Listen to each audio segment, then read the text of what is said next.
Bonjour, messieurs, dames. Alors, aujourd'hui, prochaine capsule sur les phénomènes astronomiques. J'allais dire astrologiques, c'est pas la même chose. Astronomiques. L'astrologie, c'est quand on parle de cancer, verso, balance, poisson. Donc, ça, c'est des choses qui sont pas très scientifiques. Donc, les phénomènes astronomiques, donc, qui se passent dans l'espace. Aujourd'hui, on va voir ce qui est les comètes. Donc, on va parler de qu'est-ce que c'est une comète, quand est-ce qu'on peut les voir, ce qui est quand même assez rare, puis comment ça se forme. Ça va vous donner des questions. Vous allez vous dire, ah, mais c'est la même chose qu'une étoile filante. Je vous le dis tout de suite, non, c'est pas du tout la même chose. En fait, les étoiles filantes, on va le voir dans une prochaine capsule. Okay? Donc, à la capsule de mercredi, c'est celle-là qu'on va parler des étoiles filantes à ce moment-là. J'ai quand même essayé de vous faire un petit résumé tantôt après avoir parlé des comètes de c'est quoi une étoile filante pour que vous compreniez la différence entre les deux, mais c'est pas tout à fait pareil. Alors, on commence ça. Je partage mon écran. Voilà. Oups, je vais fermer ça. Et on commence. Donc, on parle des comètes aujourd'hui. Donc, c'est quoi une comète? Ben, une comète, c'est des astres. Donc, comme toute chose qui se passe dans l'espace, on va appeler ça un astre. Donc, c'est un astre qui va ressembler beaucoup aux astéroïdes. Mais il y a une petite différence qui est que les comètes sont plus vieilles que les astéroïdes. Donc, on pense même que ça serait que les comètes nous proviennent du début du système solaire. Donc, il y a un peu plus que 5 milliards d'années. Là. Donc, ça serait le début du système solaire. Les comètes, ça serait des résidus de ce moment-là. Donc, si on était capable d'en attraper une, mettons, bien, on pourrait aller voir de quoi était composé le système solaire à l'époque. En fait, même, on a réussi à le faire. On a réussi à envoyer même des robots sur quelques comètes. Je vous en dis une tout de suite, là, que j'ai oublié son nom. On en a une qui c'était la sonde Rosetta. Donc, dans le début des années 2000, la sonde Rosetta elle a réussi à atterrir sur une comète qui s'appelait Chury. Puis elle a pu aller chercher des informations de ça. Donc, elle a recueilli des choses, puis elle les a envoyées. Bien, elle a envoyé les informations sur Terre. La sonde comme telle, elle n'est jamais revenue sur Terre parce qu'elle est partie avec la comète. Elle a pu réussir à envoyer des informations qu'on a pu analyser. Donc, on a pu voir de quoi était composé le système solaire à l'époque euh, de son début. Ça nous provient essentiellement de la ceinture de Kuiper. Donc, la ceinture de Kuiper, on en a parlé dans une capsule précédente. Donc, c'est ici. Là. Donc, c'est la grosse ceinture vraiment énorme qu'il y a après Neptune de plein d'astéroïdes. Donc, c'est pour ça qu'on dit que ça ressemble quand même à des astéroïdes. Là. En fait, on a des astéroïdes qui sont des comètes en dormance, on pourrait dire, comme si c'était comme endormis. Mais vous allez voir pourquoi les astéroïdes comme tels ne sont pas des comètes. Les comètes, on pourrait dire qu'ils sont des astéroïdes, mais les astéroïdes ne sont pas des comètes parce qu'il y a une différence entre les deux par rapport justement à leur orbite. Mais donc, la plupart de nos comètes nous proviennent de la ceinture de Kuiper. C'est comme si c'était des astéroïdes que vous avez quitté la ceinture de Kuiper, mais ils viennent de là. Ou ils nous proviennent de ce qu'on appelle le nuage de Oort. Je ne sais pas trop comment le prononcer, c'est parce que je pense que c'est un nom norvégien là, ou quelque chose de genre là, du Europe du Nord. Là. Le nuage de Oort ou d'Oort, c'est cette grosse boule qui est ici, qui est après la ceinture de Kuiper. Donc, vous voyez le Soleil, la ceinture de Kuiper qui est très, très loin du Soleil. Donc là, à petite échelle, on a l'impression qu'ils sont très proches, mais à la base, ils sont quand même très, très loin les uns des autres. Et plus loin, et plus loin encore, on aurait une genre de boule de poussière. En fait, c'est pas vraiment de la poussière, qui serait ce nuage-là, qui nous serait aussi un nuage d'astéroïdes et qui serait le réservoir de plusieurs comètes. Il faut juste comprendre que le nuage d'Oort n'a pas été prouvé encore. Donc, on pense qu'il existe mathématiquement, un peu comme la planète 9. La planète 9, on a plus de preuves mathématiques. Le nuage d'Oort, on a moins de preuves mathématiques, mais on pense qu'il existe, mais il n'a pas été prouvé. Donc, c'est vraiment juste une théorie. Là. On ne peut vraiment pas dire qu'il existe pour vrai. Mais on pense que nos comètes qu'on connaît dans notre coin nous proviendraient de ce nuage-là, donc qui vient de très, très, très, très loin. L'autre chose, donc, qu'est-ce que c'est aussi une comète? Ben, donc, c'est constitué de glace, qui sont constituées de roches, c'est constitué de gaz et c'est constitué de poussière. Donc, ça ressemble quand même un peu aux astéroïdes, là. Mais la différence, et c'est là la grosse différence, c'est qu'elles ont une orbite différente des astéroïdes parce que leur orbite fait qu'ils s'approchent du Soleil. Donc, elle n'a pas une orbite comme nous. Nous, on a la Terre qui est ici, puis on a le Soleil. Là, je recommence. On a le Soleil qui est ici, puis on a la Terre qui fait une orbite à peu près tout le temps égale. Okay? On est à peu près tout le temps à la même distance du Soleil. Peu importe notre position autour du Soleil, on est tout le temps à peu près à la même position. Si je prends, mettons, Jupiter, on est plus loin encore, mais on a encore une fois à peu près la même distance du Soleil. Okay? Donc, Jupiter va garder une distance la même distance à peu près du Soleil tout le temps. Puis ainsi de suite pour chacune des planètes. Par rapport aux comètes, Les comètes, ce qu'elles ont, c'est quand elles ont un énorme orbite. Donc, leur orbite peut varier d'une centaine d'années à plusieurs milliers d'années. Donc, ça peut prendre plusieurs milliers d'années avant de réussir à faire le tour du Soleil. Mais ce qu'elles ont de particulier, c'est que, mettons que je me mets ici pour que vous voyez bien, elles peuvent partir d'ici, puis elles s'approchent du Soleil ici, puis elles tournent comme ça, tout proche du Soleil, pour revenir après très loin. Et elles font leur orbite comme ça. Donc, elles ont une orbite qui est un peu déplacée par rapport à... Il n'est pas central. Le Soleil n'est pas central par rapport à la comète, par rapport à l'orbite de la comète. Le Soleil est un peu plus... Il est vers la fin de son orbite. Donc, ça, c'est la première chose. Elles se déplacent vers le Soleil et s'en vont très loin, et reviennent vers le Soleil et s'en vont très loin, et reviennent vers le Soleil. Okay? Donc, ça, c'est la première chose. Les comètes, un peu comme les astéroïdes, peuvent avoir des grandeurs variables, d'une centaine de mètres jusqu'à des milliers de kilomètres, plusieurs kilomètres, des centaines de kilomètres. Puis la chose aussi, donc la chose qu'on connaît bien des comètes, et c'est là que vous allez le reconnaître après, c'est que les comètes, derrière elles ont un genre de nuage qui va se produire, qui va être très lumineux. Et ce nuage-là, lui, peut atteindre des millions de kilomètres. Donc la comète comme telle peut avoir une centaine de mètres ou jusqu'à plusieurs centaines, voire milliers de kilomètres. Mais elle peut avoir aussi donc un nuage qui va se produire derrière elle, ce qu'on va appeler la queue de la comète, qui peut avoir des millions de kilomètres. Donc ça, c'est sûr que ça va être les plus grosses comètes qui vont réussir à avoir ça, mais c'est ce qu'elles ont de particulier. Donc elles peuvent avoir un gros nuage derrière elles qui va avoir plusieurs millions de kilomètres. Mais donc, la chose à retenir, c'est que, au contraire, mettons, de la ceinture d'astéroïdes, qui, comme la Terre, tourne à peu près tout le temps à la même distance, des fois, on a un astéroïde qui pop out, là, qui sort de la ceinture d'astéroïdes. Mais habituellement, tous les astéroïdes tournent un peu comme la Terre à une distance à peu près égale tout le temps. Mais les comètes, elles ont un orbite qui va faire qu'elles se rapprochent du Soleil pour être réexpulsées plus loin et revenir proche du Soleil et être expulsées plus loin. Et donc, ça, c'est la différence entre les deux. Particularité des comètes. Donc, là, c'est la chose intéressante quand on parle des comètes, c'est que les comètes, quand elles ont leur orbite qui va faire qu'elles tournent autour du Soleil, plus elles vont se rapprocher du Soleil, donc plus elles vont être sujettes à se faire bombarder par l'énergie du Soleil.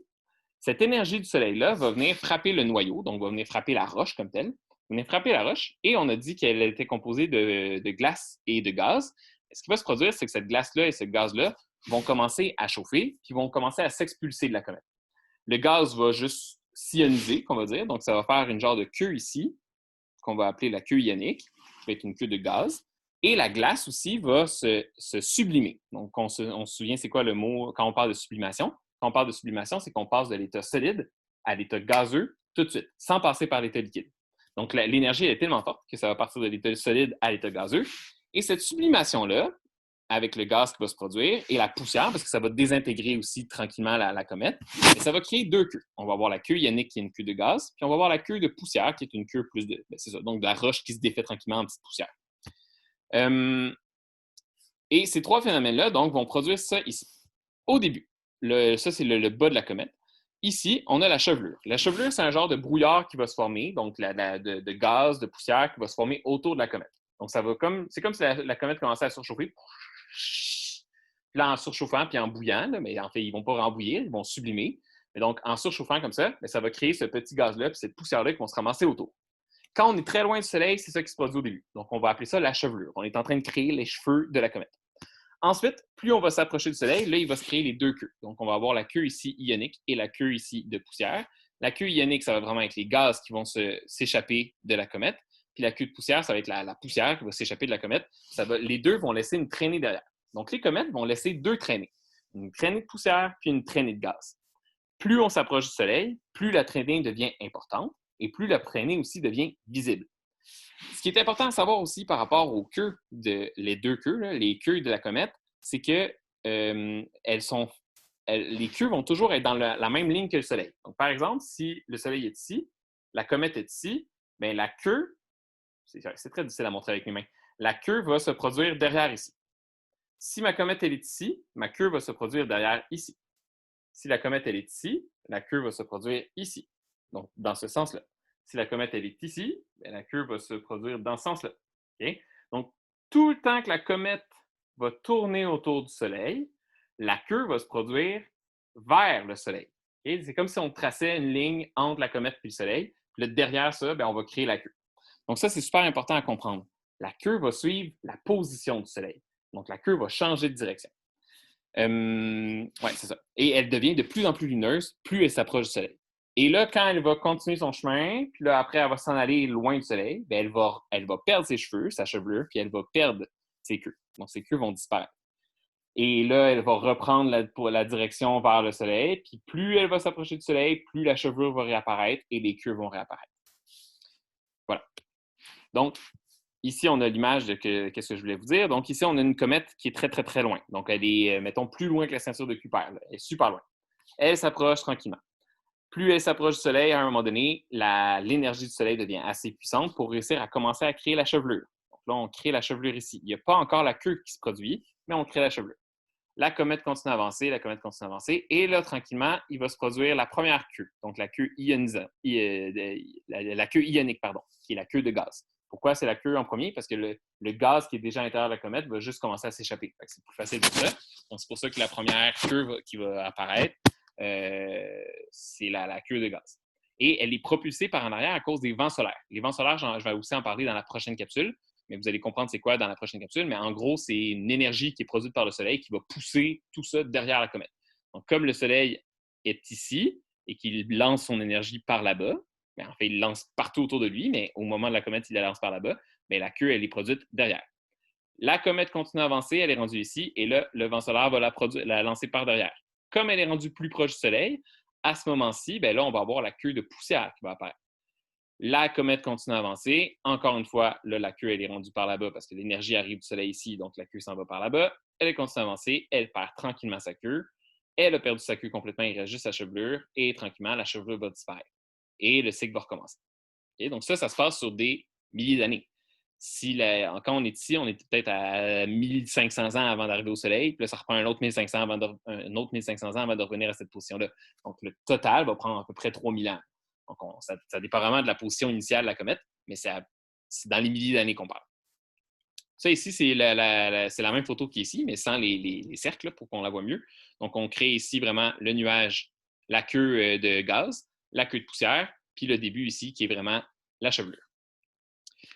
Ici, je vous ai mis deux photos de comètes qu'on a pu photographier de la Terre. La première, c'est la comète Hale-Bopp, qui a été photographiée en 1997. Je ne sais pas où, je n'ai pas regardé c'était où la photo avait été prise, mais pourquoi Hale-Bopp? Parce que c'est deux scientifiques, M. Hale et M. Bopp, qui l'ont découvert, qui ont pu, en 1995, on commençait à dire qu'il allait y avoir une comète qui allait bientôt arriver proche de la Terre, donc on allait pouvoir la voir. Et on le voit très bien sur la photo, puis c'est une photo de piètre qualité en plus. Là. On le voit très bien qu'ici, on a la queue ionique, puis derrière, en blanc, ici, on a la queue de poussière. Donc, on a vraiment les deux queues qui se sont produites. Ce qui est particulier avec cette comète-là, c'est qu'elle a été visible pendant 18 mois. Ce qui est arrivé, c'est qu'on a commencé à la voir en mai 96 d'un côté de la Terre. Et là, elle s'est approchée du Soleil. À un moment donné, on l'a perdue de vue parce qu'elle était rendue trop proche du Soleil, donc la lumière du Soleil nous aveuglait, puis elle est passée derrière le Soleil. Puis là, à un moment donné, elle est revenue un peu plus tard. En janvier 97, on a commencé à la revoir. Puis au total, on a pu la voir pendant 18 mois. C'est la comète qui a été nommée pour le moment. Là, c'est sûr que peut-être qu'il y a des choses qui se sont passées avant et que ça n'a jamais été écrite. Mais de ce qu'on sait dans les écrits, c'est la comète qui a été vue sur Terre le plus longtemps possible à l'œil nu. Ici, on a la comète de Halley qui a été photographiée en 86 sur Terre, de la Terre. Donc, encore une fois, on voit la queue ici de poussière et la queue ionique ici qui est la queue de gaz. Et elle, cette comète-là, sa particularité, c'est qu'elle a une rotation autour du Soleil d'environ 76 ans. Donc, vous allez probablement pouvoir la revoir d'ici, puis même moi, probablement, si ça devrait, mais d'ici la fin de votre vie, vous devriez pouvoir la revoir parce qu'elle devrait repasser en 2060, si je me souviens bien, autour de 2060 sur Terre. Donc, ben, pas sur Terre, mais proche de la Terre. Donc, vous devriez pouvoir la revoir à ce moment-là, la comète. Ouais. L'autre chose, je vais juste revenir une petite anecdote par rapport à la comète Hale-Bopp. La comète Hale-Bopp est arrivée dans les années 95. Dans les années 95, c'était le moment où on commençait, en fait, depuis longtemps, là, on pense aux extraterrestres. Et là, en 95, quand ils ont commencé à parler de ça, les gens étaient sûrs que c'était quelque chose d'extraterrestre. Et quand on a commencé à la voir, les gens pensaient que cette lumière-là était créée par un vaisseau spatial extraterrestre. Puis il y a même eu une secte qui a fait un suicide collectif par rapport à ça parce qu'ils croyaient que les extraterrestres s'en venaient envahir la Terre. Donc, plusieurs membres de la secte se sont tous suicidés parce qu'ils avaient trop peur, puis ils se sont suicidés pour être sûrs qu'il n'y ait pas d'extraterrestres. ça peut mener à des choses intenses. Les fameuses fake news, là, ça peut mener à des trucs comme ça. Parce que ça, c'est l'essence même d'un fake news. Là. Il y a quelqu'un qui a dit « Ouais, il y a une navette spatiale qui est cachée derrière. » Puis il y a des gens qui y ont cru. Puis là, ça a créé un sentiment de peur, là, au point qu'il y a des gens qui se sont suicidés. C'est vraiment intense là, pour une simple petite comète qui passait puis qu'on n'allait pas la revoir. Elle, je pense, la comète Alba, si je me souviens bien, elle a quelque chose comme 1000 ans, là, 1500 ans de rotation. Donc, on ne la reverra pas pour super longtemps, mais ça a créé des gens qui se sont suicidés. C'est vraiment intense. Donc, il faut faire attention à ce qu'on voit sur Internet. Quand vous voyez quelque chose sur Internet qui fait comme « Ah, ça se peut, ça! » Du moment que vous avez cette émotion-là, le « Ah, ça se peut », c'est probablement que ça se peut pas. Donc, allez vérifier avant de faire des choses folles comme ces personnes-là, malheureusement, qui se sont suicidées. Mais donc, c'est une anecdote triste, mais qui montre qu'il faut faire attention.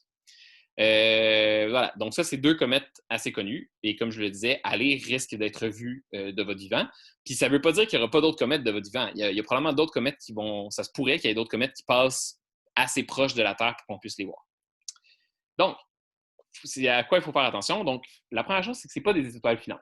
Okay? Je reviens dans 2 secondes là-dessus. On va voir la différence au prochain cours, à la prochaine capsule, mais je vais quand même prendre le temps en 2 minutes, 2 secondes de l'expliquer. Il faut comprendre que les comètes commencent à avoir une chevelure et une queue quand elles s'approchent du Soleil. Du moment qu'elles sont loin, elles n'ont pas de chevelure ni de queue.